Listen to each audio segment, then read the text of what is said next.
আসসালামু আলাইকুম বন্ধুরা, সবাই কেমন আছেন? আশা করি সবাই ভালো আছেন। আমি আলহামদুলিল্লাহ ভালো আছি। তো মাছ ভাজি দেওয়া বয়ে গেছি, একবার দুবার তেলে ভেজে রেখেছি, যেতে পেঁয়াজ বাড়ছি মাছটা একবার ভেজে নেই।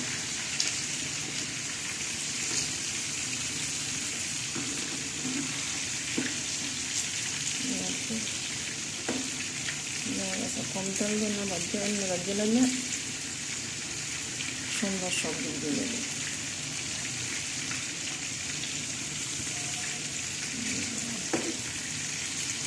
দুই দিন ধরে এত দেরি হয় রান্না, এত মনে করলাম আমার রান্না থাকে না চুলে,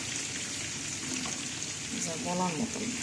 আর একটু আমার একটা তরকারি জাল হয়ে গেছে, মালিকের কাছে তেমন টাকা পয়সা তেমন একটা নাই। মালিকের বাহন কি জানি দিয়েছে,